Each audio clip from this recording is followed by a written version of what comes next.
मैं doctor Manav Kumar Singh, associate professor and head department of history, Jawaharlal Nehru PG college, Barabanki. और इग्नू का मैं कोऑर्डिनेटर भी हूँ जनपद बाराबंकी का, काउंसलर भी हूँ और विगत 20 वर्षों से इस सेवा में। मेरा आज का जो विषय है वो 1206 से लेकर के 1707 तक का मेडिवल हिस्ट्री का विषय है, जिसपे मैं पहले पार्ट को कवर करूंगा, दिल्ली सल्तनत। इससे पहले मैं विषय पे आऊँ, मैं जो बात कहना चाहूँगा कि आखिर हम हिस्ट्री पढ़ते क्यों हैं? क्यों पढ़ाया जाता है? ये क्यों इतना रोचक विषय है? तो एक शेर है छोटा सा, जो मुझे मेरे ज़हन में याद आता है मुझे, कि तारीख की नज़रों से वो दौर भी गुज़रा है, तारीख की नज़रों से वो दौर भी गुज़रा है, लम्हे ने खता की थी, सदियों ने सजा पाई है। तो कहीं न कहीं इतिहास में उनसे एक लम्हे भर की चूक हुई और फिर सदियाँ हमारी सजा पाई, गुलामी की बेड़ियों में जकड़ी रहीं। तो वो गलतियाँ, वो लम्हा जो हमसे खता हुई, उस पर हमारी नज़र रहे और वो गलतियाँ हमसे दोबारा ना होने पाएँ, इसलिए भी हम लोग इतिहास को पढ़ते और पढ़ाते हैं। Why history? जिससे कि हम कैसे बटे हुए थे पहले, हमारी एकता को कैसे खंडित किया गया, वो हमसे गलतियाँ दोबारा ना हों और हम पढ़ें। दूसरा, इधर हिस्ट्री में कुछ चेंज भी आया है कि अब पॉलिटिकल हिस्ट्री पे ज़्यादा चर्चा नहीं होती है। अब क्या उसका सामाजिक पहलू है, क्या उसके आर्थिक पहलू है, क्या उसके सांस्कृतिक पहलू है, इसका क्या प्रभाव पड़ा हमारी सभ्यता संस्कृति पर, इस पहलुओं को भी हम काफ़ी कुछ उजागर करने का प्रयास करते हैं और मेरा भी जो वक्तव्य है वो इसी के इर्द-गिर्द ही रहेगा। फैक्चुअल कम और सामाजिक, आर्थिक और सांस्कृतिक पहलुओं पर मैं चर्चा ज़्यादा करूँगा। 1206 में एंट्री करने से पहले, उससे पहले की थोड़ा-सा पृष्ठभूमि को जानना ज़रूरी है। फ्लैशबैक में 2 मिनट 3 मिनट में चर्चा करता हूँ कि 1206 में दिल्ली सल्तनत की स्थापना हुई थी और वहाँ कुतुबुद्दीन ऐबक से लेकर के हम लोग इब्राहिम लोदी के पीरियड को पढ़ लें, जिसमें इम्पोर्टेंट डायनेस्टियाँ हैं आपकी। पहली गुलाम वंश है, उसके बाद में खिलजी डायनेस्टी है, फिर तुगलक डायनेस्टी है, फिर सैयद डायनेस्टी है, फिर लोदी डायनेस्टी। लेकिन इससे पहले ये टर्किश पीपल कैसे इंडिया में आए, कैसे उन्होंने अपना रूल एस्टैब्लिश किया, इसको थोड़ा-सा प्रकाश पीछे जाना चाहेंगे। पहला हिंदुस्तान के अंदर जो पहला इस्लामिक अटैक हुआ, वो 712 ईस्वी में मोहम्मद बिन कासिम के टाइम पर हुआ और ये परीक्षा की दृष्टि से भी उपयोगी है, कई बार पूछा भी जाता है। पहला हमला जो हिंदुस्तान के अंदर हुआ, उसके बाद में गजनी का रहने वाला महमूद गजनी, इसने लगातार हिंदुस्तान पर आक्रमण किए और उसका उद्देश्य सिर्फ पैसे की उगाही और लूट-मार था, साम्राज्य स्थापित करना नहीं। जिसने सोमनाथ पे भी आक्रमण किया, महत्वपूर्ण आक्रमण थे उसके। और उसके बाद में जो टाइम पीरियड आता है वो है मोहम्मद घोरी का, जिनके साथ में पृथ्वीराज चौहान का भी तराइन का युद्ध हुआ। 1191 में पहला तराइन का युद्ध हुआ, 1192 में दूसरा हुआ, उसके बाद में जयचंद से हुआ। उसके कोई अपनी संतान नहीं थी और वो उसके गुलाम ही उसके जो है संतान के समान हुआ करते थे। उसने धीमे-धीमे यहाँ पे अटैक के साथ-साथ में रूल भी एस्टैब्लिश करने का प्रयास किया और अचानक उसकी मृत्यु हो जाती है 1206 में मोहम्मद घोरी की। उसी का जो गुलाम होता है, दास होता है, तो वो कुतुबुद्दीन ऐबक होता है या लॉर्ड होते हैं, ख़वाजा होते हैं, जिसमें से कुतुबुद्दीन ऐबक उस समय लाहौर में होता है जिस समय मोहम्मद घोरी की मृत्यु होती है और लाहौर में ही फिर वो सत्ता को संभालता है। यहीं से हमारा दिल्ली सल्तनत का टाइम पीरियड स्टार्ट होता है 1206। 1206 में कुतुबुद्दीन ऐबक गद्दी को संभालते हैं। हम जब भी चर्चा करेंगे कि दिल्ली सल्तनत का संस्थापक कौन था, पहला सुल्तान कौन था, तो कुतुबुद्दीन ऐबक ने कभी भी सुल्तान की उपाधि धारण नहीं करी। उसने मलिक या सिपहसालार की उपाधि को धारण किया। ऐबक ने अपनी जो स्थायी राजधानी थी उसको लाहौर को ही रखा। तो वहीं से अपने किंगडम को एस्टैब्लिश करना चाहा। लेकिन उसका संघर्ष लगातार अपने साथ के लोगों से, यल्दौज से, कुबाचा से चलता रहा। और बहुत छोटा टाइम पीरियड है उसका, 4 साढ़े 4 साल का टाइम पीरियड है। 12 से 10 में उसकी मृत्यु हो जाती है, चौहान या पोलो खेलते समय। एक घोड़े पर बैठ करके भाले से नीचे से वस्तु को उठाने का एक खेल होता है, चौहान या पोलो। वो खेलते समय अचानक उसी घोड़े से गिर जाता है और उसकी मृत्यु हो जाती है। तो गोरी का बहुत वफादार गुलाम भी होता है, और वो अपने टाइम पीरियड में 2 इम्पोर्टेंट मस्जिदों का निर्माण कराता है। एक दिल्ली में कुव्वतुल सुल्तान मस्जिद, और दूसरा अजमेर में अढ़ाई दिन का झोपड़ा। जैसे कि नाम से ही क्लियर हो रहा है, अढ़ाई दिन का झोपड़ा मतलब 2.5 दिन में तैयार किया गया एक मस्जिद थी, इसलिए उसको अढ़ाई दिन का झोपड़ा कहते हैं। एक इम्पोर्टेंट काम कुतुबुद्दीन ऐबक ने और स्टार्ट किया था। दिल्ली के मेहरौली में कुतुब मीनार का निर्माण में प्रारंभ करना स्टार्ट किया था, कुतुबुद्दीन बख्तियार काकी के नाम से। लेकिन उसको जब बनाना ही स्टार्ट किया था, तभी अचानक उसकी मृत्यु हो जाती है। उसका निर्माण कार्य वो पूरा नहीं करा। बहुत दान दक्षिणा देने वाला शासक होता है, और दान देने के कारण ही इतना दान देता था वो, इतना दान देता था वो, कि दान देने के कारण ही उसको लाखों का बख्श देने वाला, जिसको कहा गया लाख बख्श, उसे उपाधि धारण की। उसने कभी सुल्तान की उपाधि नहीं थी, और जब उसकी मृत्यु हो जाती है अचानक, तो उसके अयोग्य पुत्र को गद्दी पे बैठाया जाता है। लेकिन इसी टाइम पर बदायूं का जो गवर्नर होता है, जो सूबेदार होता है, इल्तुतमिश, उसको दिल्ली के लोग आमंत्रित करते हैं, अमीर लोग आमंत्रित करते हैं। वो दिल्ली जाता है और फिर सत्ता को ग्रहण करता है, और दिल्ली सल्तनत का पहला सुल्तान इल्तुतमिश बनता है। ये 1210 में। अगर हम लोग देखें तो यही दिल्ली सल्तनत का वास्तविक संस्थापक है। अगर हमारे में प्रश्न आता है कि दिल्ली सल्तनत का वास्तविक संस्थापक कौन है, तो वो इल्तुतमिश। और राजधानी को वो दिल्ली बनाता है, दिल्ली को राजधानी बनाता है, लाहौर से ट्रांसफर कर देता है दिल्ली हुआ। तो अब यहाँ की राजधानी पहला शासक जिसने दिल्ली को कैपिटल बनाया दिल्ली सल्तनत में, वो इल्तुतमिश। अब वो ध्यान देता है कि किस प्रकार से साम्राज्य को सुदृढ़ किया जा सकता है। तो वो सबसे पहले यल्दौज और कुबाचा को भी पराजित करता है और अपने आप को एक छत्र शासक बनाता है। उसने बहुत सारे रिफॉर्म्स किए, क्योंकि ये कुतुबुद्दीन ऐबक का गुलाम होता है। कुतुबुद्दीन ऐबक गोरी के गुलाम होते हैं, और ये ऐबक का गुलाम होता है। और अपने रण क्षेत्र में अपनी कौशल के कारण इसको कुतुबुद्दीन ऐबक गुलामी से फ्री कर देता है, खत्म भी कर देता है। अब कई महत्वपूर्ण काम, क्योंकि नई नई सल्तनत इस्टेब्लिश हो रही होती है, तो बहुत सारे काम होते हैं जिसको करना होता है। तो इल्तुतमिश द्वारा किए गए कुछ महत्वपूर्ण कार्य थे, वो था कि इसने इक्ता प्रणाली को डेवलप किया। जो फाउंडर था इक्ता प्रणाली का। इक्ता प्रणाली क्या था? नगद वेतन के स्थान पर, किसी को नगद वेतन दिया, उसके स्थान पर जो जमीन होती थी उसका राजस्व ट्रांसफर होता है। तो उस जमीन से राजस्व पैदा होता है, भू राजस्व पैदा होता है, लैंड रेवेन्यू पैदा होता है, तो उसका राजस्व ट्रांसफर होता था। और वो इतना दिया जाता था किसी भी इक्तेदार को, जो उसको धारण करता था वो इक्तेदार कहलाता था। और इक्तेदार उस राजस्व के माध्यम से एक सेना रखता था, और एक छोटा मोटा अपना जो इक्ते का दरबार था, उसका संचालन था, वो करता था। और उसी में से राजस्व में से ही पैसा केंद्र को दिया जाता। इस प्रकार से वो अपनी सेना को भी रख सकता था। इक्ते में बांट दिया उसने अपने साम्राज्य को, जिससे कि शासन करना आसान है।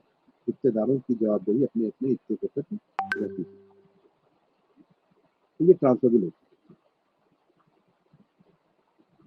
है। इम्पोर्टेंट उसने काम किया। दूसरा, एक चालीसा का गठन किया। चालीसा मतलब 40 तुर्की अमीरों को मिला करके उसने एक परिषद बनाई 40 लोगों की, जो उसके मेन सलाहकार होते थे, उसके साथ चर्चा पर चर्चा होती थी, तो ये इम्पोर्टेंट रोल प्ले करते थे चालीसा में। इसी आगे चल के आप देखेंगे कि इसी चालीसा में जो 40 तुर्की सरदारों का जो संगठन था, इसी में से 40 में से बलबन भी एक चालीसा का मेंबर ही होता है, जो आगे जा करके दिल्ली सल्तनत का सुल्तान भी बना, वो भी इसका एक मेंबर था। तो उसने चालीसा का भी गठन किया और सिक्कों का नया संचालन किया। उसने चांदी का टंका और तांबे का जीतल, 2 सिक्के भी उसने नए चलाए इल्तुतमिश ने। सिक्कों का चलन उसने स्टार्ट किया, इक्तेदारी का व्यवस्था उसने स्टार्ट किया, तो और सेना का गठन किया उसने, स्थायी सेना का भी गठन किया इल्तुतमिश ने। दिल्ली को राजधानी भी बनाया और अपने आप को पहला वास्तविक सुल्तान बनाने के लिए, घोषित करने के लिए ये ज़रूरी था कि उस समय के जो मुस्लिम रूलर्स थे, वो बगदाद के अब्बासी खलीफा से खिल्लत ज़रूर प्राप्त करते थे। जब वहाँ से उलेमा या लोग जो उसको मान्यता प्रदान करते थे, खिल्लत प्रदान करते थे, तभी उसको एक तरीके से संरक्षण मिलता था मुस्लिम जगत का। तो वो अब्बासी जो खलीफा थे उसने उससे मान्यता भी प्राप्त करी इल्तुतमिश ने, और अब फुल-फ्लेश वो सुल्तान, मान्यता प्राप्त सुल्तान वो बना इल्तुतमिश। काफ़ी हद तक उसने ऐसे टाइम पर एक ज़ियाउद्दीन मंगबनी हिंदुस्तान में एंट्री करता है, जिसका कि पीछे से चंगेज़ खां पीछा कर रहा होता है और वो शरण माँगता है इल्तुतमिश पे, लेकिन इल्तुतमिश जानता था कि इसको शरण देने का मतलब है चंगेज़ खां से दुश्मनी में लड़ना, और इस नवनिर्मित साम्राज्य को बचाने के लिए बहुत ज़रूरी था कि ऐसे किसी भी आपदा को निमंत्रण ना दिया जाए। तो मंगबनी को कोई मदद नहीं करता है और चंगेज़ खां आता है, उसका पीछा करता चला जाता है और दिल्ली सल्तनत के नवनिर्मित साम्राज्य पर हमला नहीं करता, इससे ये साम्राज्य बच जाता है। बहुत इम्पोर्टेंट ये। और इसके अलावा एक जब इल्तुतमिश के बारे में एक जो बहुत इम्पोर्टेंट बात है कि उसने जो कुतुबुद्दीन ऐबक ने जो निर्माण कार्य स्टार्ट कराया था कुतुब मीनार का, उस निर्माण कार्य को पूरा कराने का जो श्रेय जाता है, वो इल्तुतमिश को जाता है। उसने कुतुब मीनार के निर्माण का कार्य पूरा किया, उसको फुल फ्लेश कंप्लीट करा। और अगर एक पहलू पर और ध्यान दें, तो शायद ही ऐसी कोई घटना इतिहास में आपको दिखाई पड़े, जहाँ मुस्लिम जगत का शासक, सुल्तान, जिसने अभी नया-नया एम्पायर एस्टैब्लिश किया हो, वो अपने जीते जी अपनी पुत्री को अपना उत्तराधिकारी घोषित कर देता है। पुत्रों के रहने के बावजूद हम आज भी अपनी बेटियों को अपना उत्तराधिकारी घोषित करने में संकोच करते हैं, 2022 में आकर के।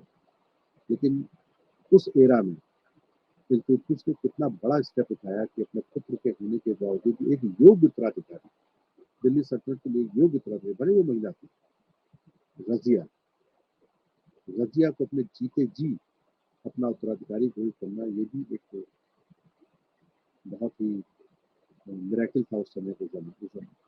रज़िया को उन्होंने अपना उत्तराधिकारी घोषित किया। जब उसकी मृत्यु हुई तो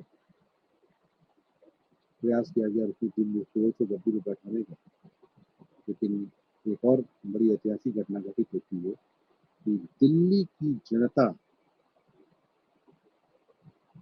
विरोध करके और अपने सुल्तान द्वारा लिए गए निर्णय, जिसने रज़िया को उत्तराधिकारी बनाया था, उस निर्णय को पूरा करने के लिए दिल्ली की जनता सड़क पर उतर आती है और रज़िया से आह्वान करती है कि वो आए और गद्दी पर, सुल्तानेट की गद्दी पर बैठे, और रज़िया गद्दी ग्रहण करती है। तो 2 बड़ी इम्पोर्टेंट घटनाएँ अगर हिस्ट्री का क्रिटिकल एनालिसिस करके देखें आप, कि नंबर 1 चीज़ कि अपनी पुत्री को उत्तराधिकारी बना देना। नंबर 2 चीज़ कि जनता, लगता उस समय भी लोकतंत्र था कि जनता खुद आकर के अपने, सोचिए कि वो अपने सुल्तान से कितना प्यार करती रही होगी कि सुल्तान ने जो उत्तराधिकारी घोषित किया था, उसको ही दिल्ली की जनता आकर के गद्दी पर बैठा देती है, वो रज़िया। इतिहासकारों ने लिखा भी है कि उसके अंदर सारे गुण थे, सिर्फ एक ही गुण नहीं था कि वो पुरुष नहीं था, वो स्त्री थी। का एक ही और नहीं था कि वो स्त्री थी, बाकी अंदर सारे उसके अंदर गुण थे। उसने अच्छे से साम्राज्य को संभाला और साम्राज्य को चलाना स्टार्ट किया, और पुरुषों जैसे परिधान वो धारण करने लगी। वो घुड़सवारी भी करती थी, वो हाथी की भी सवारी करती थी, और उसने उस समय के जो एक अब्सीनियाई हब्शी था, मलिक याकूब, काला भी था और नॉन टर्किश था, उसको सबसे जो इम्पोर्टेंट जो डिपार्टमेंट था, दीवान याकूब, मतलब अश्वशाला, जो सवार सैनिक, उसका उसको हेड भी बनाया। परंतु कुछ संघर्ष इंटरनल में स्टार्ट हुए और फिर रजिया की हत्या कर दी गई। रजिया की हत्या करने के बाद शासक बना नासिरुद्दीन महमूद। कुछ समय तक उसने शासन किया, और उसके टाइम पर सबसे जो इम्पोर्टेंट जिसका नायब बना वो बना बलबन। सबसे जो इम्पोर्टेंट आदमी था वो बलबन था, और धीमे धीमे बलबन ने अपने सत्ता को अपने हाथ में किया। नासिरुद्दीन महमूद के साथ में उसने अपनी बेटी का विवाह भी किया बलबन ने, और वो टाइम पीरियड काफी हद तक बलबन का कंट्रोल रहा नासिरुद्दीन महमूद की शासन सत्ता। और इतिहासकारों के अनुसार उसके ऊपर अपने सुल्तान की हत्या का आरोप भी लगता है कि उसने नासिरुद्दीन महमूद की हत्या कराई और गद्दी का अपहरण किया, और काफी वृद्धावस्था की एज में बलबन गद्दी पर बैठा, और यहाँ से दिल्ली सल्तनत का सुदृढ़ीकरण और मजबूत स्टार्ट होता है, क्योंकि बलबन बहुत सख्त शासक थे। बलबन के गद्दी पर बैठने के बाद जो सबसे इम्पोर्टेंट चीज बलबन की थी कि उसने अपना एक राजत्व सिद्धांत दिया। बलबन पर जब भी प्रश्न कहीं से आते हैं, चाहे सिविल सर्विसेज का हो, चाहे नेट का हो, चाहे जियारत का, तो जो सबसे ज्यादा पूछा था बलबन का, वो उसकी राजत्व सिद्धांत पर चर्चा की जाती है, डिवाइन की थ्योरी की बात की जाती है, क्योंकि वो सबसे यूनिक भी है, सबसे निराला भी है। उसने अपना राजत्व सिद्धांत जो दिया, वो उसकी जो सबसे की पॉइंट जो था, सबसे महत्वपूर्ण बिंदु जो था, वो था लौह और रक्त की नीति। लौह और रक्त की नीति। लौह मतलब लोहा, रक्त मतलब खून। तो लोहे का तात्पर्य यहाँ पर हथियारों से है, तलवार से है, बर्छी से है, भाले से है, हथियार से है। या तो आप मेरे हथियार के नीचे आ जाइए, मतलब मेरी दास्ता को स्वीकार कीजिए, या अपना रक्त बहाने को तैयार रहिए। लौह और रक्त की नीति का उसने प्रतिपादन किया बलबन। और अपने तो उसके पास में तरीके थे समय की साम्राज्य को मजबूत किया जाए या साम्राज्य का विस्तार किया जाए। तो बलबन को लगा कि इस समय जो सही टाइम है वो साम्राज्य को मजबूत करने का, सुदृढ़ीकरण करने का। तो उसने फोकस साम्राज्य के सुदृढ़ीकरण पर किया, ना कि एक्सपेंशन पे किया, साम्राज्य के विस्तार पर किया। तो धीमे धीमे क्योंकि नई सल्तनत थी, उसको मजबूत करना पड़ता था। तो नया कोई पेड़ लगाते हैं तो उसके चारों ट्री गार्ड लगा देते हैं, और जब पेड़ बड़ा हो जाता है, वटवृक्ष बन जाता है, तो उसका ट्री गार्ड हटा दिया जाता है, क्योंकि अब वो पेड़ अपनी सुरक्षा खुद कर सकता है। लेकिन जब शुरू में नया पेड़ का पौधा लगाते हैं, उसकी ट्री गार्ड की जरूरत पड़ती है। तो ऐसे ही जब साम्राज्य था, तो उसकी ट्री गार्ड जैसे उसको मजबूत करना जरूरी था। तो मजबूत हो जाएगा तो उसका विस्तार भी हो जाएगा, कभी भी विस्तार किया। अब बलबन ने अपनी जो पॉलिसी, क्योंकि वो उसके ऊपर ये भी आरोप था कि हत्या करके बैठा है, सब कुछ है, तो उसने दरबार में, जिसने दरबार जो अपना सजाया, उसमें हंसी मजाक किसी प्रकार का व्यंग, इन सब चीजों पर पूरी तरीके से प्रतिबंध लगा दिया। वो ना खुद हंसता था, ना ही दरबार में किसी को अलाउ करता था। बेहद गंभीर अवस्था में आकर के दरबार में बैठा था। एक टेरर का माहौल उसने दरबार में बनाया।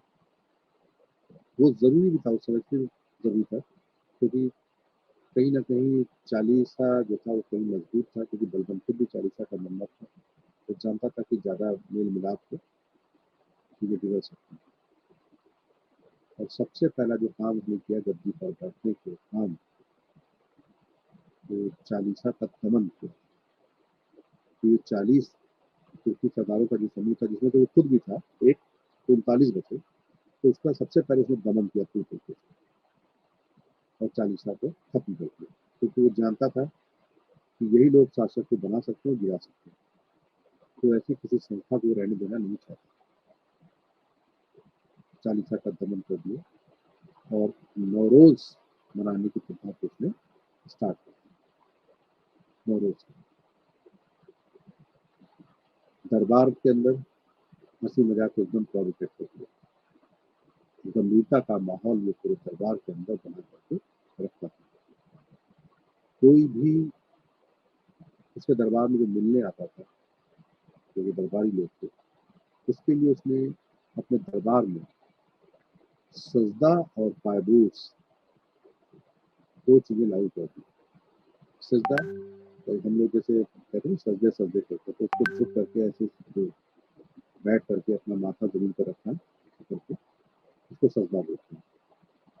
और पायबोस दंडवत पूरा लेट जाना, और सुल्तान के जो दोनों पैर हैं, दोनों पैर होते हैं, उसको इस पैर को, इस पैर को बारी बारी से चुम्बन करना, पायबोस। ये सिजदा और पायबोस की प्रथा उसने अपने दरबार में लागू करी। तो ईरानी परंपरा थी और उसी परंपरा के साथ लागू किया सिजदा पायबोस। इससे क्या फायदा हुआ कि सुल्तान के प्रति श्रद्धा, आस्था और झुकाव महसूस हुआ। विद्रोह करने का आप नहीं सोचते, मानसिक रूप से उसने आपको ट्रस्ट किया। अपने आप को नियाबत खुदाई बताया कि वो उसकी तकलीफ है, और जिल इलाही अपने लिए वर्ड यूज किया। बता दो नियाबत खुदाई और जिल इलाही कि मैं ईश्वर का प्रतिछाया हूँ और मैं ईश्वर का ही प्रतिनिधि हूँ। इतना आसान है अपने आप को ये बता देना कि मैं ईश्वर का प्रतिनिधि हूँ। ईश्वर नहीं, इसलिए मैं आया हूँ, इसलिए मैं ईश्वर की जगह हूँ। मैं सुल्तान ही नहीं हूँ, मैं ईश्वर का प्रतिनिधि हूँ। ये और ईश्वर की मर्जी से, अल्लाह की मर्जी से मैं यहाँ पर हुकूमत करने के लिए आया हूँ, ना कि अपनी मर्जी से। तो एक प्रकार से जनता के सामने ये साबित किया कि मैं अल्लाह द्वारा भेजा गया शासन करने के लिए आया हूँ, कि मर्जी से नहीं आया। एक वहाँ पर ही मनोवैज्ञानिक बदलाव उसने किया। अपने दरबार में उसने पूरी तरीके से जो दरबार का सामंजस्य था वो ईरानी परंपरा पर उसने रखा। हर पल हर क्षण उसके साथ 40 खट्टे खट्टे लंबे लोग तलवार लेकर के उसके साथ खड़े रहते थे, उसके साथ रहते थे। शक्ति प्रदर्शन उसने किया कि जिससे कोई भी व्यक्ति ये ना सोच सके कि हम सुल्तान को आसानी से हटा सकते हैं या उसकी हत्या कर सकते हैं या कुछ कर सकते हैं। तो उसके अंदर एक भय का वातावरण भी उसने बनाए रखा। जब वो एंट्री करता था दरबार के अंदर, उसके साथ 40 लोग हाथ में तलवार लेकर के एंटर करता था। जल्ले जलालू की आवाज आती। अपनी सेना को भी वो मुस्तैद रखता था, और मुस्तैद रखने के लिए वो कई बार छद्म सैन्य अभ्यास भी किया करता था। आजकल के लिए आप देखते हैं कि जो हमारी मिलिट्री है या आर्मी है, तो कई बार छद्म सैन्य अभ्यास करती है, जिससे सेना एक्टिव बनी है। जरूरी नहीं कि हमेशा युद्ध हो और युद्ध के टाइम पर ही सेना एक्टिव है, तो वो प्रैक्टिस में रहना चाहिए। तो वो प्रैक्टिस अभी भी सेना करती है, उस समय भी बलबन में भी ये चीजें स्टार्ट करी कि वो छद्म युद्ध अभ्यास भी वो लोग किया करते। अपने आप को प्योर रेजिज्म ब्लड बताने के लिए, साबित करने के लिए उसने अपने आप को अफरा सियाब के वंश से जोड़ा। जो अफरा सियाब था उसके वंश से जोड़ा, और अपने पौत्रों के नाम भी उसी परंपरा पर रखे, जैसे कैकुआर, कै खुसरो, कैयुमर्स, कैक्रास। तो उन्हीं के नाम पर वो नाम रखे, जिससे कि लोग जान जाए कि किस वंश से जुड़े हुए हैं, हाई रेस वंश से आप जुड़े हुए हैं, और वहाँ से ही ये रूल हो रहा है। तो ये साबित करने के लिए कि हम कितने ज़्यादा बड़े खानदान के हैं, तो उसने अपने आप को अप्रसियात के ढंग से जोड़ा, अपने बच्चों के नाम भी रखे। हम लोग क्या भी अक्सर होता है कि हम लोग कहते हैं कि हम सूर्यवंशी हैं, हम चंद्रवंशी हैं, अपने नाम को जोड़ते हैं, हम लोग बताते हैं कि हम महाराणा प्रताप के वंशज हैं, हम पृथ्वीराज चौहान के वंशज हैं। तो एक अपनी परंपरा को मजबूत करने के लिए, समृद्ध करने के लिए, अपने अंदर आत्मविश्वास बनने के लिए हमको वैसा ही उसने भी अपने आप को उस वंश परंपरा से जोड़ा और बताया। विद्रोहों को बहुत दूर तक चलता था, क्योंकि वो जानता था कि अगर एक भी विद्रोह नहीं कुचला गया तो लगातार विद्रोह होंगे। बंगाल में भी एक विद्रोह हुआ उसके टाइम पे, और जब विद्रोह हुआ तो उसको कुचलने के लिए पहले उसने अपने सेनापति को भेजा, वो लौट आया, तो दोबारा भेजा, तो दोबारा उसने खुद निर्णय लिया कि मैं खुद बंगाल जाऊंगा और उस विद्रोह को खत्म किया। काफी वृद्धावस्था में वो बंगाल गया, और वहाँ जाने के बाद उसको पकड़ा, और पकड़ के ला करके उसको बहुत दर्दनाक सजाएं और यातनाएं दी, अंततः उसको मृत्युदंड दे दिया। और मृत्युदंड देने के बाद भी कहा कि भविष्य में जो भी व्यक्ति अपने जहन में भी ये बात लाएगा कि वो सुल्तान के खिलाफ विद्रोह करना चाहता है, तो उसका भी हर्ष यही किया गया। तो मैसेज दिया उसने कि कोई भी उसके खिलाफ विद्रोह न करे, और अपने बेटे बुगरा खान को वहाँ का गवर्नर बना करके वो वापस चला। उसी के बाद एक घटना और घटी, जब लौट के आया था। ये आज के ज़माने में कहना बड़ा आसान है कि वो दिल्ली से बंगाल गया और उसने ये घटना को अंजाम दिया। आपको हम आप इतिहास के विद्यार्थी हैं, अगर हम अपने आप को उस एरा में रख के देखें, आज की तारीख में भी दिल्ली से बंगाल जाना कोई बहुत आसान नहीं है। अगर हम बाई रोड जाएँ, तो सोचिए कि उस ज़माने में जाना कितना मुश्किल काम रहा होगा, जहाँ बहुत अच्छे रास्ते नहीं थे, नदियों के पुल नहीं थे, सेनाओं को पार करना है, जंगल पड़ेंगे, मौसम बदलेंगे, जाड़ा, गर्मी, बरसात में आपको मूव करना है 1500 किलोमीटर, तो कभी आसान नहीं रहा होगा। तो बलबन उस समय वृद्ध भी था, और वृद्धावस्था में जाना, फिर वहाँ पे सैन्य संचालन करना, युद्ध करना, और फिर वापस लौट के आना, इससे काफ़ी उसके शरीर को नुकसान हुआ, और वह अस्वस्थ रहने लगा। इसी बीच में वो अपने बड़े बेटे से बहुत प्यार करता था, मोहम्मद से, बहुत प्यार करता था, बहुत, और उसी को अपना उत्तराधिकारी भी वो रहना चाहता था। लेकिन एक बार वो नॉर्थ ईस्ट फ्रंटियर पे था, जहाँ से मंगोलों के अटैक होते थे, जो आपका ये हिस्सा पाकिस्तान का जो आज हिस्सा, पाकिस्तान जो बॉर्डर है हमारा, वो नॉर्थ ईस्ट फ्रंटियर था। इसी से ही सारे अटैक्स होते थे, जितने भी अटैक्स होते थे बाहर से, मंगोल थे, अरब थे, इसी से ही आते थे इंडिया के। तो सीमा की रक्षा करने के लिए उसको डेडिकेट किया गया था, और वहाँ पर मंगोलों से संघर्ष करने के दौरान उसकी मृत्यु हो जाती है। जब ये सूचना दरबार में दी जाती है, तो उसको जैसे पता चलता है कि उसके सबसे प्रिय पुत्र की हत्या हो गई, मृत्यु हो गई है, तो बलबन जरा भी विचलित नहीं होता है दरबार में, ना रोता है, ना सभा को भंग करता है, और चुपचाप वो अगली कार्रवाइयाँ करता रहता है। और उसके बाद जब अपने महल में पहुँचता है, तो हर दरबार में लोग डर जाते हैं, दहशत में आते हैं कि सबसे प्रिय पुत्र की मृत्यु पर भी ये आदमी इतना सख्त है कि इसको कोई विलाप नहीं किया। लेकिन अपने दरबार में जब घर जाता है, घर जाने के बाद चैन तक से कुछ चीज़ें रहता है। अच्छा, बर्मी ने लिखा है, मुझे तो लगता है कि बर्मी ने कैसे जाना कि वो रो रहे हैं, लेकिन इतिहासकार ने वर्णन किया तो कि उसके बाद में फिर वो लगातार उसका श्वास लेता रहता है, और फिर बेगम की मृत्यु हो जाती है। और उसके बाद जो नेक्स्ट इम्पॉर्टेंट जो डायनेस्टी आती है, वो है खिलजी, खिलजी वंश।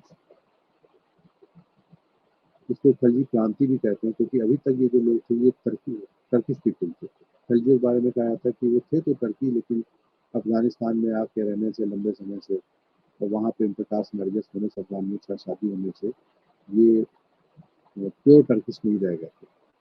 इसीलिए खिलजियों का गद्दी पर आना और बैठना, वो खिलजी क्रांति के नाम से जाना जाता है। कि ये कुछ लोग कहते हैं अफगानी थे, कुछ कहते हैं मिक्स अफगानी थे, कुछ टर्किश थे, लेकिन उनका गद्दी पर बैठना ही खिलजी क्रांति कहलाता है। और जो उनका फाउंडर था वो था जलालुद्दीन खिलजी, जिसका भतीजा था अली गुरशा। तो बाद में अलाउद्दीन खिलजी के नाम से बदली हो जाता है। जलालुद्दीन खिलजी बहुत रहनुमा था एक थे, काफ़ी लिबरल उन्होंने शासन किया और उसके टाइम पर जो अली बेशक था, जिसका नाम अली बेशक था और इसका जलालुद्दीन खिलजी का भतीजा भी होता है, वो कड़ा और मानिकपुर का सूबेदार होता है। कड़ा और मानिकपुर आज आप लोग मैप में देख सकते हैं, जो इलाहाबाद का जो एरिया है आज की तारीख में, इलाहाबाद के पास ही कड़ा और मानिकपुर, जो जागीर के जो सूबा था, वो इलाहाबाद के पास में कड़ा और मानिकपुर। ये कई बार प्रश्न जो है इंटरव्यू में पूछा जा चुका है कि सुल्तान का भतीजा होने के बावजूद, बाद में सुल्तान अपनी बेटी की शादी भी कर देता है अलाउद्दीन खिलजी से, कि भतीजा और दामाद होने के बावजूद दिल्ली से इतना दूर जा करके अलाउद्दीन खिलजी ने क्यों सूबेदारी दी, क्यों नहीं पास की सूबेदारी दी, बताएं कि क्यों नहीं दी। जैसे इल्तुतमिश का बरेली क्यों नहीं दी, आसपास ही क्यों नहीं दी, इतना दूर क्यों दी? क्योंकि अलाउद्दीन खिलजी के दिमाग में कुछ फर्क नहीं। कड़ा और मानिकपुर दिल्ली से ठीक ठाक डिस्टेंस पे भी है, मतलब 700-800 किलोमीटर का दूरी भी है और बहुत ज़्यादा दूरी भी नहीं है। इतनी दूरी है कि जल्दी कोई खबर सुल्तान तक पहुंच नहीं सकती है और इतना भी दूर नहीं है कि अगर हम चाहें तो सुल्तान तक पहुंच नहीं सकते। इक्वल डिस्टेंस है, नंबर वन थी। नंबर टू थी कि दक्षिण भारत जाने का उस समय जो सबसे उपयुक्त जो रास्ता था, एकमात्र रास्ता था, वो कड़ा और मानिकपुर होकर के ही साउथ तक था। अगर आप एंशियंट हिस्ट्री पढ़ेंगे देखेंगे कि समुद्रगुप्त भी उसी रास्ते से ही गया। तो अलाउद्दीन खिलजी ने भी वही रास्ता चुना और नीचे जाने के लिए वहां तक गया। क्यों? कड़ा और मानिकपुर में रह करके वो आसानी से दक्षिण भारत में जा सकता था और वहाँ युद्ध कर सकता था और शासकों को पारित कर सकता था और वहाँ से अटूट संपत्ति ला सकता था, क्योंकि इससे पहले किसी भी भारतीय मुसलमान का कोई अटैक नहीं हुआ था। दिल्ली सल्तनत का कोई अटैक नहीं हुआ था साउथ इंडिया पे, दक्षिण भारत पर भी किसी ने हमला नहीं किया था। तो दक्षिण भारत के खजाने भरे हुए थे, मंदिरों में अटूट संपत्तियां थी वहाँ पे और उस पर अलाउद्दीन खिलजी की नजर थी कि अगर वो दक्षिण भारत पर अटैक करता है तो वहाँ से ठीक ठाक पैसा ला सकता है, किले जवाहरात ला सकता है और उससे वो बड़ी आर्मी को खड़ी कर सकता है और दिल्ली का रास्ता प्रशस्त कर सकता है, जिसका सुल्तान बनने का सपना था। ये उसके दिमाग में योजना चल गई अलाउद्दीन खिलजी को मस्तिष्क में। अब ये सोचना है लाजमी सी बात है कि इतनी बड़ी घटना घटे और दिल्ली कोई शासक जो है कड़ा मानिकपुर से साउथ तक जाए, वहाँ के राजाओं को हराए, वहाँ से खूब संपत्ति लेकर के आए और ये सुल्तान को देर से पता न चले, ये तो संभव था नहीं। तो सुल्तान को ये जानकारियां जब हुई तो अलाउद्दीन खिलजी तक खबर भेजी कि जरा देखिए आपका भतीजा क्या कर रहा है। तो उसने कहा कि ये जो कुछ भी मैं लूट के लाया हूँ, अलाउद्दीन खिलजी ने मैसेज भिजवाया, जो कुछ भी मैं लूट के लाया हूँ, जो कुछ भी वहाँ से मैंने गेन किया, ये आपके लिए लाया और ये मैं आपको ही देना चाहता हूँ, बशर्ते आप यहाँ आइए और मैं ससम्मान आपके चरणों में इसको अर्पित करना चाहता हूँ। बहुत लोगों ने समझाया जलालुद्दीन खिलजी को कि ऐसा मत करिए, उसको यहीं दिल्ली बुलाइए, लेकिन ये नहीं माने और उसको ट्रेन में या उसके आश्वासन पर पहुंच गए वहाँ और आप सबको पता ही है कि इसकी सुल्तान की हत्या कर दी गई। हत्या करने के बाद अलाउद्दीन खिलजी ने स्वयं को सुल्तान घोषित किया और जो संपत्ति लेकर के आया था साउथ इंडिया से, जिसको उसने काफ़ी बांटा भी, जिससे कि लोग उसके खिलाफ ना हो, उसके फेवर में रहे और दिल्ली आपको उसने सत्ता को ग्रहण किया। अभी तक हमने जो पढ़ा है, जो हमने बताया आपको, जो जाना, अभी तक साम्राज्य का सुदृढ़ीकरण किया गया। अलाउद्दीन खिलजी जब गद्दी पर आके बैठता है 1296 से 1316 तक का टाइम पीरियड है, 1296 से 1316 में रीच आउट का टाइम पीरियड। अलाउद्दीन खिलजी कहता है कि सुदृढ़ीकरण भी हो सकता है और साथ-साथ में साम्राज्य विस्तार भी चलता है। ये दोनों काम एक साथ किए जा सकते हैं और उसने सुदृढ़ीकरण भी करना स्टार्ट किया और साम्राज्य का विस्तार भी करना स्टार्ट किया। अब इसके सामने चुनौतियाँ क्या-क्या थी? नंबर एक चीज़ की सबसे जो भयानक चुनौती जो उस समय थी, इस नए साम्राज्य के साथ वो थी मंगोल।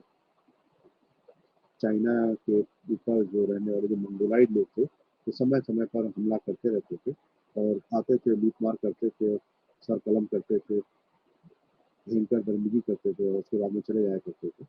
तो सबसे पहली चीज़ जो थी वो मंगोलों से हिंदुस्तान के साम्राज्य को और सल्तनत को बचाने की थी। इसमें मंगोल पॉलिसी बनी और मंगोल पॉलिसी बनाई और अलाउद्दीन खिलजी के सेनापति बहुत ही लाजवाब थे। चाहे वो नुसरत खान रहे हों, चाहे ज़फ़र खान रहे हों, चाहे मलिक काफूर रहे हों, उसके जो सेनापति थे बहुत अच्छे थे। तो उसने एक पूरी पॉलिसी बनाई और उनको डेपुटेट किया नॉर्थ ईस्ट फ्रंटियर के लिए और काफ़ी हद तक वो अलाउद्दीन खिलजी मंगोलों के आक्रमण को रोक पाने में सफल भी रहे। उसकी सेना ने कई बार मंगोलों को पराजित भी किया। यहाँ तक इतिहास में कहा जाता है कि ज़फ़र खान जो उसका सेनापति था, तो ज़फ़र खां का नाम सुन करके मंगोल के घोड़े तालाब में पानी पीना शुरू कर डर जाते, इतना उसने दहशत फैलाई। नंबर एक चीज़, तो मंगोलों के साम्राज्य को सुरक्षित किया। जब मंगोलों का साम्राज्य सुरक्षित हो गया, तो उसको ये लग गया कि ऊपर से कोई हमला नहीं कर सकता है। अब नीचे उसने विस्तार स्टार्ट किया और लगातार चाहे गुजरात हो, चाहे मालवा हो, चाहे मध्य प्रदेश हो, इवन साउथ तक की में उसने ट्रेड स्टार्ट किया। लगातार उसने हमले स्टार्ट किए, साम्राज्य का विस्तार करता गया, करता गया, करता गया।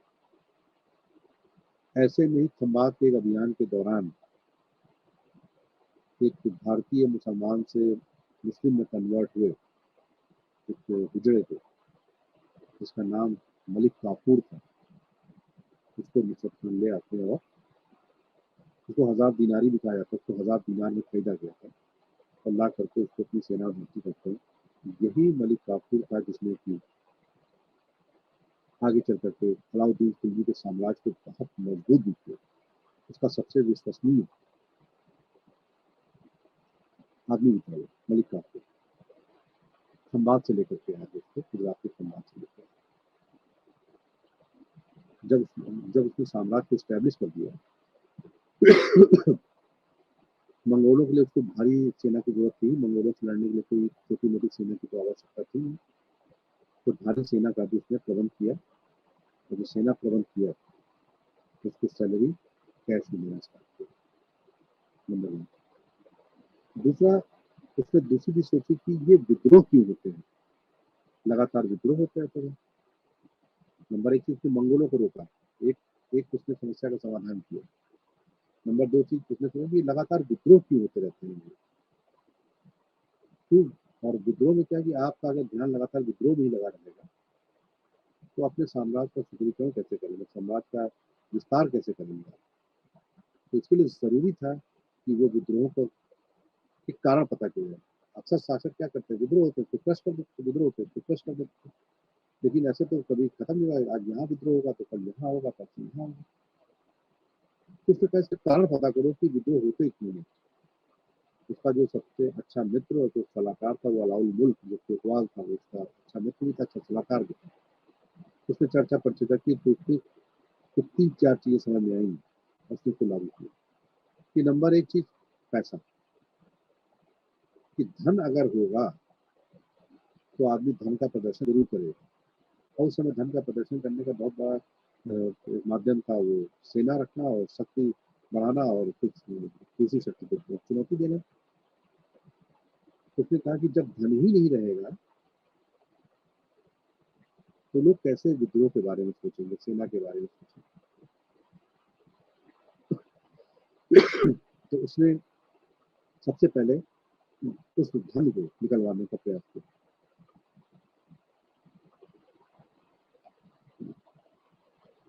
उस धन को निकलवाया उसने। जितनी भी ज़मीन दी गई थी, मदद की गई थी, वो सारी मदद उसने वापस ले ली। जो मदद मार्च थी, इनाम था, वक़्फ़ था, वो सारी ज़मीन ले ली और जो खालसा खालसा मतलब सरकारी ज़मीन। सरकारी ज़मीन से जो आय होती है, जो पैदावार होती है, वो डायरेक्ट सरकार को मिलता है और जो ज़मीन जागीरदारी वगैरह होता है, उसमें अंश मिलता है। तो सरकार को फ़ायदा खालसा ज़मीन से होता है। जितनी ज़्यादा ज़मीन होगी, उससे ज़्यादा बुराइश मिलेगा, उतना ज़्यादा उसकी इनकम होगी। तो उसने वो सारी ज़मीनें जो इनाम, वक़्फ़ और बढ़ते मास के रूप में दी गई थी, वो वापस ले ली। उसने कहा पैसा नहीं बचेगा तो लोग विद्रोह नहीं करेंगे। नंबर 2 चीज़ मदिरा। आदमी दिन भर तो ठीक रहता है और जब शाम को मदिरा पान कर लेता है, तो वो आपे से बाहर हो जाता है और फिर अनर्गल प्रलाप करता है और बैठ कर के सुल्तान के विरुद्ध जो है उल्टी-सीधी बातें होती हैं, उसके खिलाफ षड्यंत्र रचे जाते हैं। उसने कहा कि ऐसी चीज़ों पर प्रतिबंध पूरी तरह से लगा दिया जाए, जहाँ से ये बीज फूटता है कि ना आदमी पिएगा, ना उल्टा-सीधा बोलेगा। जब उल्टा-सीधा बोलेगा नहीं तो कोई चीज़ें क्रियान्वयन में आएँगी नहीं। तो मदिरा पर उसने पूरी तरीके से बैन लगा। तीसरा, शक्ति ही शक्ति का सम्मान करती है और एक ताकतवर चीज़ दूसरी ताकतवर चीज़ से जब मिलेगी तो महाताकत बन जाएगी। तो उसने कहा कि अब जो भी वैवाहिक संबंध होंगे या जो भी कोई आपस में रिलेशनशिप बनेगा, उसकी अनुमति आपको सुल्तान से लेनी पड़ेगी, अदरवाइज़ वो अवैध करार दिया जाएगा, उस पे कार्रवाई की जाएगी। अब कोई भी रिश्ता है, एक राजा, एक बड़े जमींदार या एक बड़े इक़्तिदार को अपनी बेटी की शादी दूसरे इक़्तिदार से करनी है, तो वो 2 लोग हो जाते ताकतवर, 2 लोग मिल करके फिर सत्ता को चुनौती देते थे। इसको उसने फॉरगेट किया, कहा कि मेरी परमिशन बिना ये काम नहीं। चौथा जो सबसे इम्पोर्टेंट चीज़ है, देखिए मैं बार-बार कह रहा हूँ कि हिस्ट्री हम क्यों पढ़ते हैं, जिससे कि हमने जो गलतियाँ पहले की हमारी तो अतीत में वो आगे ना होने पाए। चौथा जो सबसे इम्पोर्टेंट काम था गुप्तचर प्रणाली। ये सबसे इम्पोर्टेंट चीज़ थी। आज भी आप देखिए तो सरकार के आँख, नाक, कान कौन है? सीबीआई है, रॉ है, सीबीसीआईडी है, ईडी है, इनकम टैक्स है, मिलिट्री इंटेलिजेंस है, एलआईयू है छोटे स्तर पर। आप देखिए ये चीज़ें हैं। अगर गुप्तचर प्रणाली आपकी अच्छी नहीं है, तो साम्राज्य पर शासन करना बहुत आसान नहीं है। मैं थोड़ा-सा विषयांतर होना चाहूँगा, लेकिन मैं वो दृष्टि आपको देना चाहता हूँ इतिहास की। किताबों में बहुत सारी चीज़ें लिखी हुई, उसको सपाट तरीके से पढ़ने से आपको अच्छे मार्क्स मिल सकते हैं, लेकिन दृष्टि नहीं मिल सकती है आपको। मैं चाहता हूँ कि आज के वक्तव्य के बाद आपके अंदर वो दृष्टि आए कि इतिहास को आप किस तरीके से पढ़ें, किस तरीके से देखें, उसको कैसे अपने जीवन में सुधारें लाएँ आप साथ में। प्राचीन भारत के इतिहास में घटना मैं आपको बताता हूँ, जब चंद्रगुप्त मौर्य का सेल्यूकस के साथ में युद्ध। चंद्रगुप्त मौर्य पटना अर्थात पाटलिपुत्र, आज का जो पटना है वो पाटलिपुत्र। पटना मगध के शासक होते हैं, पटना उनकी राजधानी होती है पाटलिपुत्र। और सेल्यूकस कहाँ होता है? नॉर्थ ईस्ट फ्रंटियर मतलब उत्तर-पश्चिम भारत, पाकिस्तान के एरिया। वो योजना बना रहा होता है चंद्रगुप्त मौर्य के साथ युद्ध करने के लिए सेल्यूकस। और चलिए चंद्रगुप्त मौर्य के गुप्तचर किस क्वालिटी के रहे होंगे कि वो योजना बना रहा होता है और इसको जानकारी हो जाती है और ये सेनाएँ लेकर के पाटलिपुत्र से पहुँच जाता है उत्तर-पश्चिम सीमांत पर। और सेल्यूकस और चंद्रगुप्त मौर्य के बीच में युद्ध कहाँ लड़ा जाता है? उत्तर-पश्चिम सीमांत पर। वो लगभग उस ज़माने में 1500, 1400, 1500 किलोमीटर चल के पहुँच गया। तो सोचिए कि उसको कब सूचना मिली हो, कब जानकारी मिली हो, कितना ज़्यादा उसका इंटेलिजेंस जो है एक्टिव रहा होगा। यहाँ योजना बन रही थी, यहाँ उसको पता चल जाता है क्योंकि तब टेलीफ़ोन नहीं होते थे कि आपने फ़ोन लगाया बता दिया कि ऐसी योजना बन रही है। तब कोई ईमेल नहीं होता था। कोई सूचना पहुँचाने में भी आदमी को महीनों लग जाते थे, वहाँ से आता था कोई सवार ले लेकर के और सूचना पहुँचाता था, फिर सूचना पहुँचती थी, फिर उसके खिलाफ मिलिट्री पूरी तैयार की जाती थी, फिर मिलिट्री मूव करती थी, मिलिट्री को पहुँचने में 2-3 महीने लग जाते थे। लेकिन सोचिए कितना इंटेलिजेंस ज़बरदस्त था। आज भी हमारा जो मॉडर्न इंडियन हिस्ट्री, मॉडर्न जो भारत है, आप सोचिए कि हमारा सूचना हम अगर आज महफूज़ हैं, तो कहीं न कहीं भारत सरकार की जो रॉ है, जो सीबीआई है, जो मिलिट्री इंटेलिजेंस है, कितना सक्रिय है। कोई कहीं पाकिस्तान में, कोई कहीं चाइना में क्या सोच रहा है वो चीज़ें। तो अलाउद्दीन खिलजी ने इस पर बहुत काम किया, इसलिए हमको भी इस पर बहुत ज़्यादा फ़ोकस करना है गुप्तचर। लोग यहाँ तक कहते थे, कोई भी अपने घर में चारदीवारी में बात करने से डरता था कि अगर बात करेंगे तो कहीं न कहीं से अलाउद्दीन खिलजी को खबर पहुँच जाएगी कि हमारे खिलाफ कोई षड्यंत्र रचा जा रहा है। इस प्रकार से उसने विद्रोह को कुचल दिया। सिर्फ उसने सेना बड़ी की थी जो नॉर्थ ईस्ट फ्रंटियर पे थी, उसने सेना बड़ी की थी जिससे विद्रोह को कुचला जा सके। तो उसके लिए उसको पैसे की जरूरत थी, बड़ी सेना रखने के लिए पैसा चाहिए। और अलाउद्दीन खिलजी पहला शासक था जिसने कि अपनी सेना को कैश, नगद वेतन देना स्टार्ट किया, कैश सैलरी देना स्टार्ट किया, एकदम हार्ड कैश। और उसके लिए उसको बहुत पैसे की जरूरत थी। पैसा कहाँ से मैनेज करता, तब तक कि साउथ इंडिया से लेकर आते। तब उसने क्या किया कि टैक्सेशन रिफॉर्म्स किए। अभी तक भू राजस्व व्यवस्था में 1/3 हिस्सा जो है टैक्स दिया जाता था, 33%, 33%। 100 में से 33 हिस्सा सरकार का और 66 हिस्सा आपका किसान। उसने देखा और कहा कि शरीयत के अनुसार कितना मैक्सिमम टैक्स लगाया जा सकता है, तो पता चला कि 50% तक टैक्स लगा सकते हैं। तो 50% टैक्सेशन कर दिया गया अलाउद्दीन खिलजी ने भू राजस्थान। अब अर्थात अगर आप 2 दाने पैदा करेंगे गेहूं के, तो 1 दाना सरकार का होगा, 1 दाना आपका होगा। उसने 50% टैक्स दिया, उसने रेवेन्यू जनरेट की। फिर उसने देखा कि सबसे ज्यादा दिक्कत कहाँ होती है। देखिए, बेईमानी और चोरी और धोखाधड़ी पहले भी था, आज भी है। हिस्ट्री में आप देखिए, पहले भी था, आज भी है। रेवेन्यू में सबसे ज्यादा चोरी होती थी, और ये अलाउद्दीन खिलजी को जानकारी थी। तो उसने एक डिपार्टमेंट ही अलग बना दिया, दीवान मुस्तखराज। ये विभाग बनाया दीवान मुस्तखराज, जो जो रेवेन्यू जो वसूला जाता था उस पर वो नजर रखता था कि कहीं कोई चोरी ना होने पाए। और जो भी चौधरी, भोग, मुकद्दम, पटवारी, लेखपाल, जो भी चोरी में लिप्त पाया जाता था, या कोई भी रेवेन्यू अफसर चाहे छोटा हो या बड़ा, तो उसको भीषण कठोर असहनीय दंड अलाउद्दीन खिलजी देता था। कई बार मृत्युदंड तक दे दिया। इतना कठोर दंड देता था कि लोगों की हिम्मत ही टूट गई चोरी और बेईमानी करने की, तो डरने लगे। बर्न ने तो यहाँ तक लिखा है कि लोग अपनी बेटियों की शादी ऐसे सरकारी कर्मचारी जो भू राजस्व या रेवेन्यू से जुड़े होते थे करने से मना कर दिया करते थे। बोले नहीं कि ये गड़बड़ करेगा जरूर, और ये गड़बड़ करेगा तो अलाउद्दीन खिलजी सुल्तान उसको पनिशमेंट या मुक्तन देगा जरूर। तो ऐसे में उसको अपनी बेटी नहीं देंगे। इतना डर लोगों के अंदर बैठ गया था। तो रेवेन्यू कलेक्शन जो चोरी होती थी, चोरी बंद हो गई। जब चोरी बंद हो जाती है तो सरकार का राजस्व बढ़ जाता है। जो सरकार को पैसा पहुंचना था वो कर्मचारी चुराते थे, तो उसने ये पनिशमेंट के माध्यम से वो चोरी बंद करा दी। सरकार को रेवेन्यू बढ़ गया। देखिए, जब उसने 33% से 50% किया टैक्स, रेवेन्यू चोरी होना बंद हो गया। तीसरा चीज, 2 नए टैक्सेस लगा दिए, घरी और चरी। घरी, आप में से जो लोग भी शहरों में रहते होंगे, नगर पालिका क्षेत्र में रहते हो, तो आप लोग हाउस टैक्स देते हैं। देते हैं, एक हाउस टैक्स हम लोग देते हैं। जो हाउस टैक्स हम लोग देते हैं वो क्या है, घरी है। अलाउद्दीन खिलजी ने कब लगा दिया है कि घर में आप रहते हैं तो आपको यू हैव टू पे अ स्मॉल टैक्स, घरी। और एक चरी टैक्स लगाया। चरी टैक्स क्या था, जो सरकार की जो सरकारी जमीन होती थी उसमें घास चराने के लिए ग्वाल वाल जो है लोग अपने जानवर लाते थे। वो कहते थे कि चारा तो हमारे खेत का चरते हैं, दूध आपके यहाँ देते हैं, रेवेन्यू आपको जनरेट होता है, तो जो भी दुधारू पशु हमारे यहाँ आके चारा चरेगा और उससे अगर आप पैसा कमा रहे हैं तो आपको चरी टैक्स भी देना पड़ेगा, चारागाह टैक्स भी आपको देना पड़ेगा।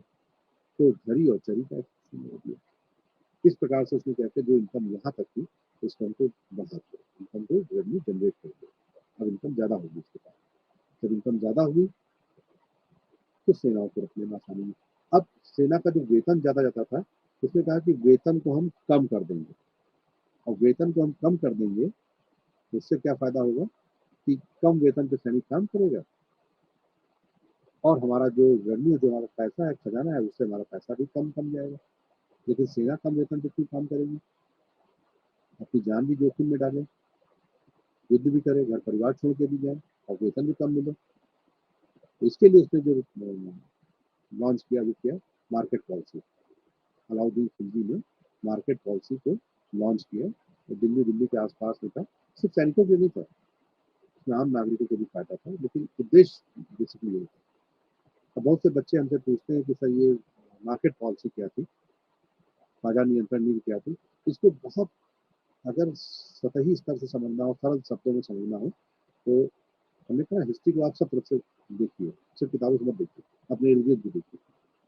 अभी आप लोग कैंटीन व्यवस्था देखते होंगे, आर्मी कैंटीन व्यवस्था। आर्मी कैंटीन में आपने देखा होगा, आर्मी वालों को पास मिल जाता है और उस पास के तहत वो लोग परचेसिंग करते हैं। पहले अनलिमिटेड था, अभी वो परमिट सिस्टम लागू कर दिया गया। तो जो आर्मी का जो कैंटीन सिस्टम है, उसमें क्या आर्मी के लोगों को, कर्मचारियों को, अधिकारियों को कम पैसे पे सामान, अच्छा सामान मिल जाता है, उसमें कुछ टैक्स की छूट दे दी जाती है। तो जैसे ये आज की तारीख में आर्मी कैंटीन सिस्टम है, वैसे इस टाइम पर ये अलाउद्दीन खिलजी की बाजार नियंत्रण व्यवस्था थी। बैमानी आदमी तब भी करता था, आज भी करता है, उसको रोकने के लिए अलाउद्दीन खिलजी ने भी कदम उठाया, लेकिन ये कठोर कदम थे।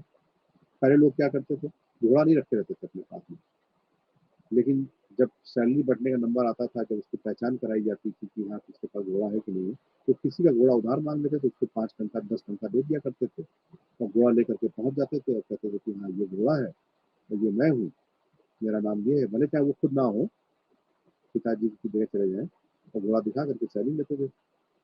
इससे दिक्कत क्या होती थी कि कागजों पर घुड़सवार तो होते थे 2 लाख, लेकिन एक्चुअल में पता चला कि 1 लाख भी नहीं। और जब कभी युद्ध होता था तो पता चला कि वहां सेना कम दिखाई पड़ रही है और कोई बाकी बाहर जाते थे। इसको भी खत्म करने के लिए अलाउद्दीन खिलजी ने दाग और हुलिया प्रथा लागू कर दी। घोड़ों को दागने की प्रथा स्टार्ट की। आप लोग पढ़ते होंगे, देखते होंगे, तो जानते होंगे कि घोड़ों के जो ये पीछे जो होता है, जो पीछे की टांग होती है, पुट्ठा रहता है, उस पर एक गर्म लोहे का छल्ला करके नंबर होता है, वो ऐसे करके दाग दिया जाता है, वो इंगित हो जाता है। अगर आप लोग घर के आसपास में पुलिस लाइन हो या कहीं मिलिट्री वाले हो, तो आप पुलिस लाइन में भी जाके देखेंगे, जो पुलिस लाइन के जो घोड़े होते हैं उसको भी आप पीछे को देखिएगा कि घोड़े में दगा रहता है। इससे मालूम पड़ता है कि घोड़ा हमारा है, इसका एक नंबर पड़ा रहता है। अब आप बेईमानी नहीं कर सकते, जो एक्चुअल घोड़ा आपका होगा वही घोड़ा लेके आपको जाना पड़ेगा और उसी का वेतन आपके पास होगा। पहले फोटोग्राफी होती नहीं थी कि फोटो खींच जाए, आई कार्ड बन जाए, मालूम पड़ जाए कि ये डॉक्टर मानव कुमार सिंह है और इनका वेतन पास होना। तो हुलिया लिखा जाता था, तो अलाउद्दीन खिलजी ने हुलिया प्रथा लागू किया। रजिस्टर लिखा गया doctor Manav Kumar Singh, 5 foot 11 inch height, रंग साफ और ऐसा, उनके बाएं हाथ पे ऐसे चोट का निशान, इसमें हुलिया लिख दिया जाता था। और जब आप हुलिया मैच कराते तब आपको वेतन मिलता था। इस शक्ति से क्या हुआ कि अलाउद्दीन खिलजी की सेना जो है, उसकी सही फिगर और सही ताकत उसकी मालूम पड़ी। इसमें कौन बुजुर्ग हो गया है, कौन बड़ा लाइकवर है, कौन नहीं लाइकवर बचा है, वो उसको डिसकंटिन्यू करना है। तो उसने अपनी सेना का संगठन मजबूत रूप से उसने अपनी सेना को किया। नया टैक्सेस लगाया, इस तरीके से विद्रोह का पिछला उसने सब कुछ दमन किया। अब जब सेना रख ली गई,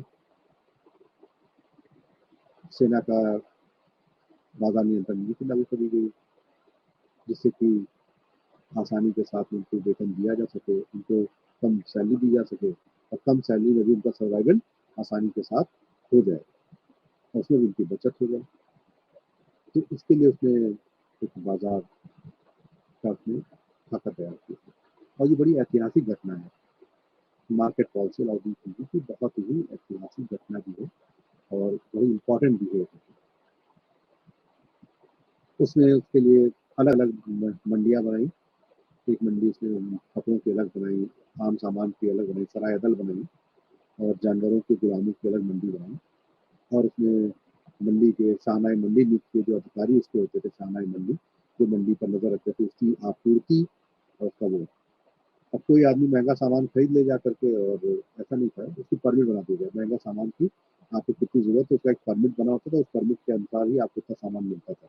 और महंगा सामान अगर कोई खरीदता था उसके ऊपर सुल्तान के गुप्तचरों की निगाह रहती थी कि महंगा सामान किसने खरीदा, तो सुल्तान सोचता अच्छा इसके पास में अभी पैसा बाकी है, किसने इतना महंगा गुलाम या घोड़ा खरीद लिया, इसके पास पैसा बाकी कैसे रह गया, पता करो किसके पास कहाँ से पैसा है।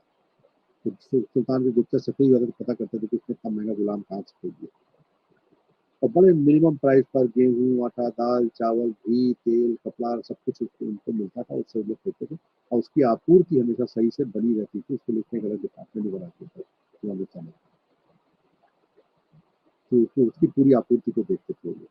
किसी प्रकार की चोरी बेईमानी ना होने पाए, इस पर भी नज़र उनकी रहती है और ये मार्केट पॉलिसी अलाउद्दीन खिलजी ने बड़े अच्छे ढंग से संचालित किया।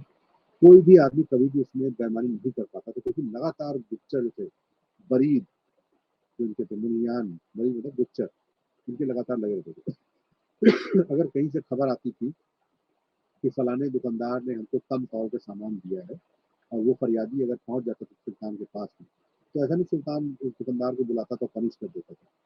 सुल्तान उस दुकानदार का पता पूछने के बाद उसके पास छोटे-छोटे गुलाम बच्चे थे, 8-10 साल, 12 साल के। उस बच्चे को उस दुकान का पता बताता था, उसको पैसा देता था, कहता था कि वहाँ जाके सामान खरीद लेंगे और जब वो वहाँ सामान खरीदने जाते थे और सामान खरीद के जब वापस आते थे, तो उस सामान को तौलता था क्लाउडिंग के सामने और जब देखता था कि उसमें वज़न कम है, तब उस दुकानदार को बुलाया जाता था। वो क्रॉस वेरीफाई करने के बाद तब वो उस दुकानदार को बुलाता था कि जैसे दुकानदार वहाँ आता था, वो छोटे बच्चे गुलाम को देखता था, तो समझ जाता था कि माजरा क्या है और वो इतना स्ट्रिक्ट पनिशमेंट देता था, इतनी कठोर सज़ा देता था, जितना उसमें वज़न कम होता था, उतना वज़न के बराबर गोश्त उस दुकानदार के हाथ से, पैर से, पेट से निकाल लेता था। और तो देख करके पूरे बाजार में दहशत फैल जाती थी कि यदि तुमने 10 ग्राम भी कम तोला, 50 ग्राम भी कम तोला, तो सुल्तान उतना ही तुम्हारे बदन से गोश्त निकलवा लेगा। तो लोग डर के मारे तौल से ज़्यादा उसको तौलते थे। तो बाजार में उसका दहशत इतनी थी कि कोई चोरी नहीं कर पाता था, कोई कमतौली नहीं कर पाता था, कोई घटापूर्ति नहीं कर पाता था। लगातार उसके लोग सक्रिय रहते थे। इस प्रकार से उसने बाजार नियंत्रण व्यवस्था को बहुत, बहुत, बहुत मजबूत तरीके से लागू किया और दुर्भाग्य ये रहा कि ये बाजार नियंत्रण जो पॉलिसी थी अलाउद्दीन खिलजी की, ये उसके जो मृत्यु तक की वक़्त चली और उसकी मृत्यु के बाद में ये मार्केट पॉलिसी चल नहीं पाई, ये धराशायी हो गई और आगे परवर्ती जो सुल्तान थे उसको चला भी नहीं पाया अलाउद्दीन खिलजी की इस मार्केट पॉलिसी को।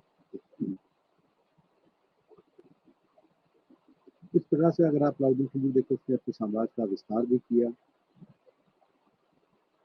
नई चीज़ें भी उसने लागू करी, टैक्सेस पॉलिसीज़ भी उसने लागू करी। सेना को भी उसने सुदृढ़ किया और लगातार सेना को बना। यहाँ पे हम लोग आज अपना वक्तव्य को विराम भी देंगे और हिस्ट्री को पढ़ते समय मैं मेरे जो प्यारे साथियों, मेरे मित्रों, मैं प्रोफेसर बाद में हूँ, पहले खुद भी एक शिक्षार्थी हूँ। मैं भी विद्यार्थी हूँ इतिहास का, मैं भी पढ़ता हूँ अभी भी। तो पढ़ते समय एक बात को और ध्यान रखें कि जब भी कोई विषय उठाइए, तो पहले देखिए कि इसके स्रोत क्या-क्या हैं, रिसोर्स क्या-क्या हैं। प्राथमिक रिसोर्स पे ज़रूर फ़ोकस करिए कि उस समय की किताबें कौन-कौन सी सल्तनत आप पढ़ रहे हैं, तो देखिए ज़ियाउद्दीन बन्नी है आपका, ईसानी है, मिनाज-ए-फिराज़ है, इब्न बतूता है ना? आपका चचनामा है जो भी, अमीर खुसरो हैं। उस समय की जितनी भी तारीख़ फ़िरोज़शाही है, ये सारे इम्पोर्टेंट जो रिसोर्सेज़ उसको ज़रूर देखिए। दूसरा, उस समय के सिक्के ज़रूर देखिए कि हमको कहाँ जानकारी मिलती है, किताबों से मिलती है, हमको कहाँ जानकारी मिलती है, इन सिक्कों से मिलती है। हमको कहाँ जानकारी मिलती है, कुतुब मीनार है, उस समय की मस्जिद अलाउद्दीन का झोपड़ा है, दीन पनाह है, अलाई दरवाज़ा है, जो ये बिल्डिंगें हैं, मॉन्यूमेंट्स हैं, इससे भी हमको जानकारी मिलती है। इतिहास के स्रोतों पर ज़रूर, ज़रूर, ज़रूर ध्यान दें। बिना स्रोत के जो इतिहास है, ये प्राथमिक रिसोर्सेज़ हैं, तो सेकेंडरी रिसोर्सेज़ और किताबें हैं और प्रामाणिक किताबें ही आप लोग पढ़ें। इग्नू के नोट्स हैं, एनसीईआरटी की किताबें हैं, तो प्रमाणित किताबें उसको पढ़ें आप लोग, तो आपका ज्ञान ज़्यादा बढ़िया होगा और पढ़ते समय इसमें आर्थिक और सामाजिक पहलुओं को ज़रूर धन्यवाद आप सबको बहुत-बहुत